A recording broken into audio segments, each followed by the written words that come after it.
All right, you're welcome back. We're going to switch gears now and start talking agriculture. It's something that has become sort of a burning issue, maybe in the last decade, I think, in Nigeria. But it looks like we're doing more talk. I don't know if it's more talk than action, or if the action is commensurate to all the talk we've been having in the country about how agriculture will save the nation. And I have here with me the CEO of Green Collar Jobs, African Farmer Mortgage. Thanks for being here today. Is that your name? Yeah, that's me. You know, I always ask you that every time, just so that people who are here understand that. We're going to be joined also by a guest in Abuja as we go on. Okay. But first, I wanted to ask you, there's this new drive now, sort of, about the need to support Nigerian goods and Nigerian products and all of that to help the economy pretty much. And we've always said agriculture is probably the way to go. Yeah. I know the last administration had a dynamic minister of agriculture. Things looked like they were starting to kick off and all of that. Have you seen a continuation of that? Well, yes. For Nigeria's agriculture to move forward, we need to slow down. The last administration was moving very fast, though that was required. So this new administration is taking it easy. They need to play a lot behind the curtains, retweak the policies, actually put things together before they set the ball rolling. So if they moved immediately to the field, I'll be expecting a disaster. But with the things being a bit slow, I can say that I'm positive that this administration will do better than the last. We're also joined by someone in Abuja, the director of QM Farms, Mayo Oyinkola. Thanks for being here today, joining us from Abuja. As I just asked him, what are your thoughts on agriculture as it is in Nigeria today? Because, like I said, the last 4 or 5 years seemed quite interesting. A lot of new things were happening. Do you feel from your end that things have continued that way?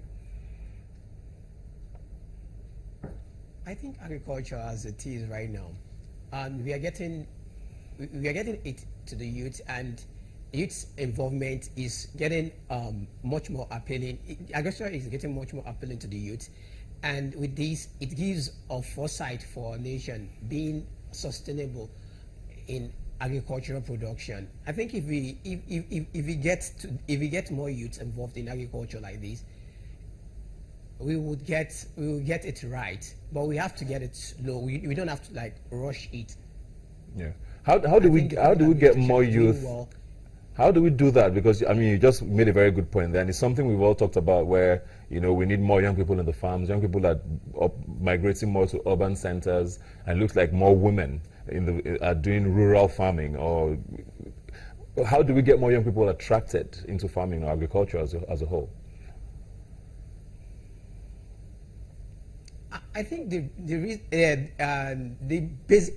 basic point to get more people into agriculture is showcasing agriculture of the past and telling them the story of agriculture, historical facts available on agriculture. The media has to like give people, especially the youths, access to Nigeria pre-colonial era, Nigeria when agriculture was the basic thing that provide for our resources.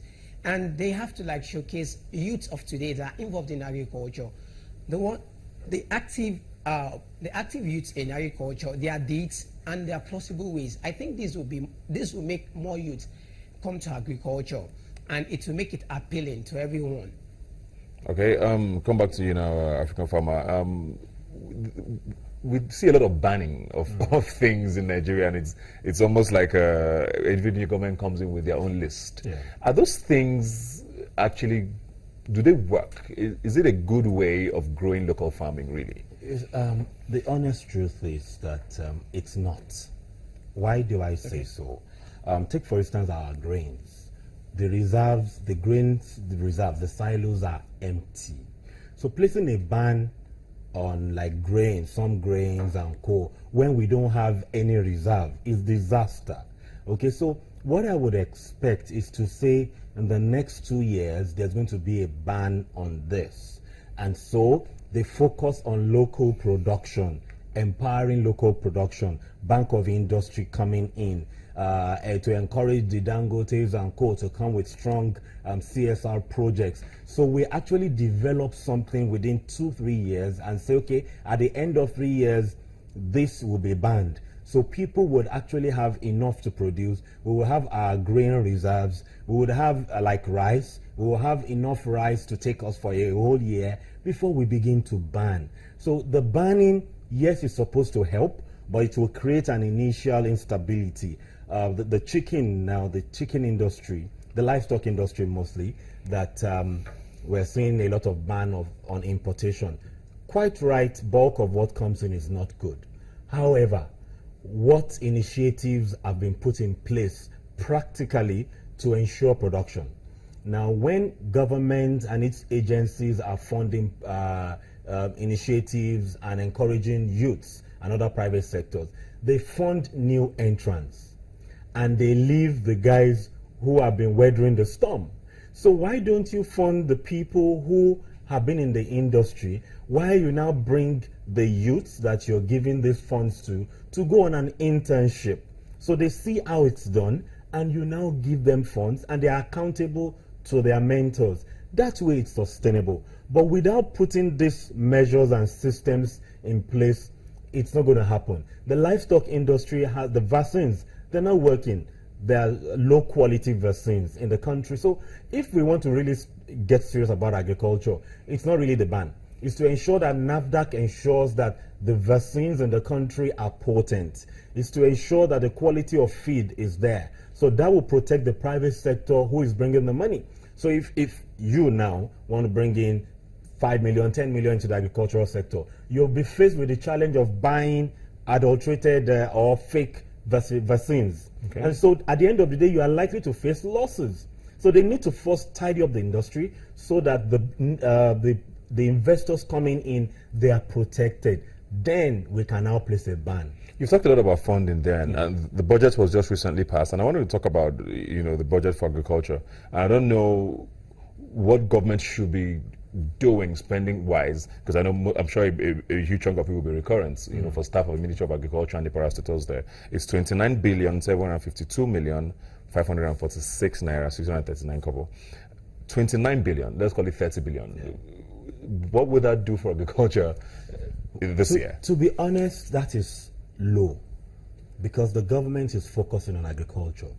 However, if we look at it from the other side of the coin, which is to say government's job is to provide infrastructure, not to really fund the process.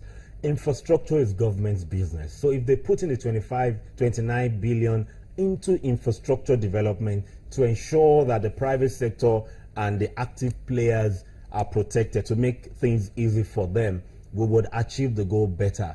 But if, like we know, it's going to be recurrent, there are principalities and powers in the ministries, so things may be a bit slow. But if it is, even at that, we've seen worse scenarios. I've been in this industry for almost 20 years now, so I've seen that with this administration, things can really move forward because everybody knows that it's not business as usual. So I'm optimistic, but I know that government needs to do more in terms of the budget. There's a Maputo declaration where all the African countries came together and said 10% of the budget must be focused on agriculture for maybe how many years now. We just signed all these declarations and we don't effect it. And the countries that have effected it are actually doing better. So, considering really, I don't fault the government per se now, considering what they met, the disaster, it's a good way to start. I expect and I believe that next year it will be better. Yes. Let's go back now to Mayowa in Abuja, and I wanted to go just a little personal now. What sort of farming are you involved in, and how much support do you get from government, if at all, and what sort of support do you think you should be getting?